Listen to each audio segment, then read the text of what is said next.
The Six Sillies. A young man wants to marry a silly girl, but must find three sillier people first. This is a vintage fairy tale and may contain violence.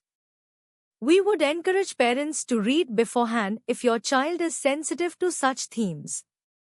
Once upon a time there was a young girl who reached the age of 37 without ever having had a lover, for she was so foolish that no one wanted to marry her. One day, however, a young man arrived to pay his addresses to her, and her mother, beaming with joy, sent her daughter down to the cellar to draw a jug of beer.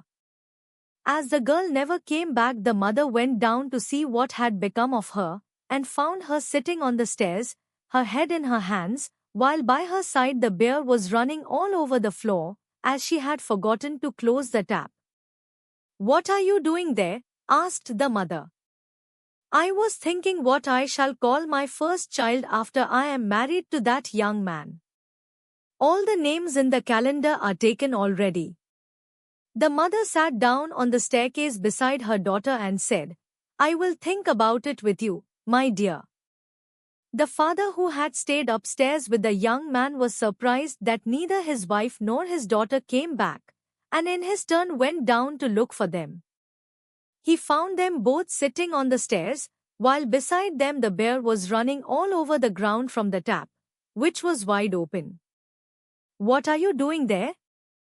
"The beer is running all over the cellar. We were thinking what we should call the children that our daughter will have when she marries that young man.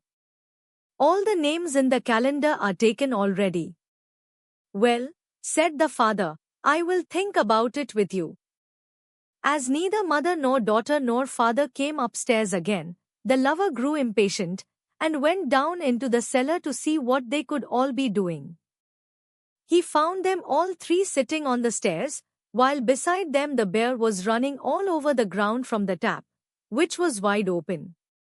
"What in the world are you all doing that you don't come upstairs, and that you let the beer run all over the cellar?" "Yes, I know, my boy," said the father, "but if you marry our daughter, what shall you call your children?"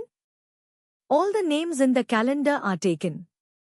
When the young man heard this answer, he replied, "Well, goodbye, I am going away. When I shall have found three people sillier than you, I will come back and marry your daughter." So he continued his journey, and after walking a long way he reached an orchard.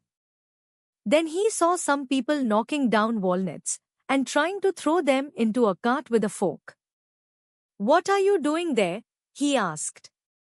"We want to load the cart with our walnuts, but we can't manage to do it." The lover advised them to get a basket and to put the walnuts in it, so as to turn them into the cart. "Well," he said to himself, "I have already found someone more foolish than those three." So he went on his way, and by he came to a wood. There he saw a man who wanted to give his pig some acorns to eat, and was trying with all his might to make him climb up the oak tree. "What are you doing, my good man?"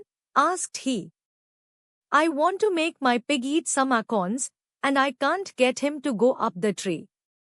If you were to climb up and shake down the acorns, the pig would pick them up." "Oh, I never thought of that. Here is the second idiot," said the lover to himself. Some way farther along the road he came upon a man who had never worn any trousers, and who was trying to put on a pair. So he had fastened them to a tree and was jumping with all his might up in the air so that he should hit the two legs of the trousers as he came down. "It would be much better if you held them in your hands," said the young man, "and then put your legs one after the other in each hole." "Dear me, to be sure. You are sharper than I am, for that never occurred to me." And having found three people more foolish than his bride, or her father or her mother, the lover went back to marry the young lady. And in course of time they had a great many children. Family. Each family member was described as silly by the young man, and they all did seem a little bit alike. Do you share some similarities with your family members? What are they? Honesty, promises. The young man made a promise to come back and marry the young girl if he met three sillier people, and he stuck to his promise. Why do you think it is important to stick to your promises no matter how silly they may sound?